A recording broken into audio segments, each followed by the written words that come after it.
I want to actually explain the conjugation process. In the Spanish language, there are AR, ER, and IR ending verbs, the infinitive. So when you're conjugating, you're dropping the stem, the end of the verb, and you're replacing it. For example, llamar is to call. Okay, so that's the first verb I want to go into. In Spanish, it actually means to call oneself. Okay, so when we're conjugating into first person singular, okay, the verb llamar, dropping the AR ending to that verb and replacing it with an O for first person singular, that verb becomes llamo. Yo me llamo Chris, for example. Okay, and I'm not really actually wanting you to jot anything down. I just want you to listen, because I will be sending grammar on it. You'll read it later. This is just to kind of listen and just understand the process through this verb called llamar, which is double L-A-M-A-R, to call. Okay, so in Spanish you would say yo, which is I.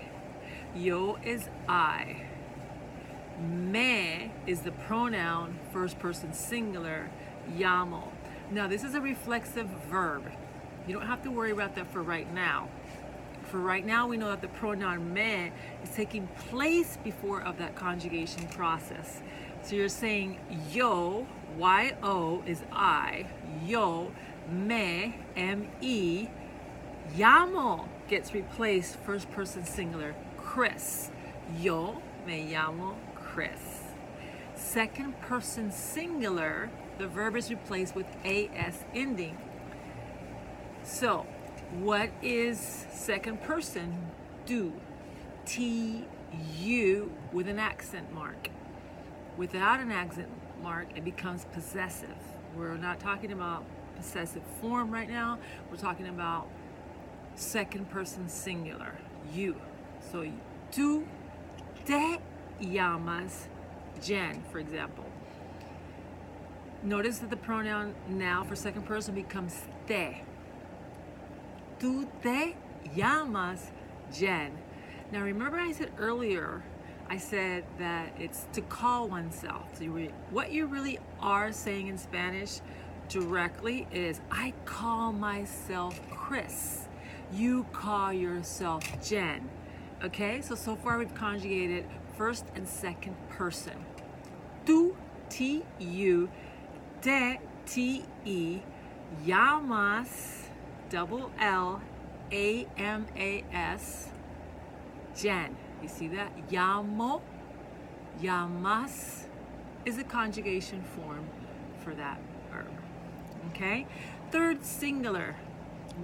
Who's in third singular? He, she, and we also have the formality in Spanish of a mixed gender. Usted is what that is. And that is something you really want to use at restaurants, when you're meeting someone for the first time. For even grandparents are known to be usted all the time. You never get off of that. It's formality to stay within that formal third singular. Okay, so let's go back to this. He is L, E-L.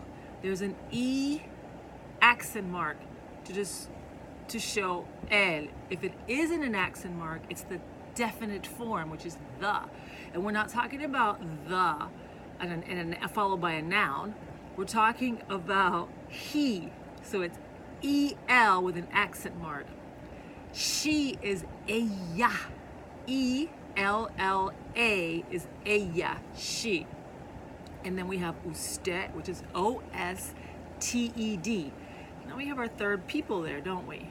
Now we have to find the pronoun to replace it, remember? We have me, first person, te, second person, third singular is se, S-E. So let's say he is John, for example. So in Spanish, él The pronoun se llama. Drop your S for third singular. Okay, and I do that a lot because students, once they get a grasp of basic, I always tell them, third person, drop your S in the present form. Okay, we're gonna look at the verbs in all different forms. Right now we're in the present form of this verb. Él se llama John. And what you're really saying is he calls himself John. So if we go back to first, second, and third, what are you saying? I call myself Jen. You call yourself Chris. He calls himself John. Okay, so back to Spanish. First, second, and third. Yo me llamo Jen. Repeat. Tú te llamas Chris. Repeat. Él se llama John. Perfect. Now we've conjugated first, second, and third person. We're going to go a little further and go ahead and go into first person plural, second person plural, and third person plural. Who's in there?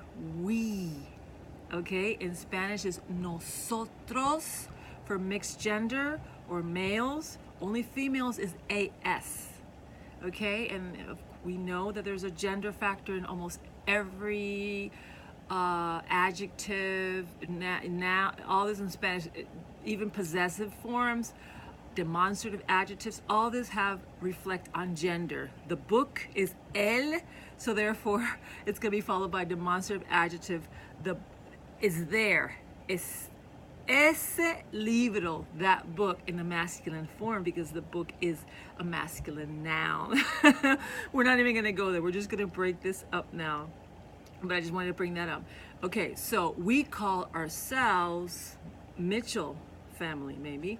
Nosotros nos llamamos la familia Mitchell. We call ourselves, is what you're really literally translating it to, the Mitchell family. Nosotros, of course, mixed gender there, okay? If it was all females in that family, nosotras, nos llamamos la familia Mitchell, that could be possible, all females in that family, okay? So, N-O-S-O-T-R-O-S is the we form. Now the pronoun is nos, okay? That's the pronoun to take place. So let me just go over a little bit of something really important. If you're emphasizing, you're gonna say the subject.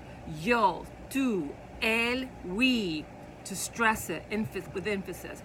You don't have to, because the verb already has the agreement once you conjugate, so you can just say, for example, nos, instead of going with nosotros nos llamamos, drop the subject, and you could say nos llamamos la familia Mitchell. Okay, now second person plural. Who's in there? You all. Okay, and that verb changes to llamais. Going back to first plural, that verb changed it to AMOS ending. Nosotros nos llamamos la familia Mitchell. Okay, so going back to you all call yourselves the Mitchell family. Vosotros, os is the pronoun. Llamais la familia Mitchell.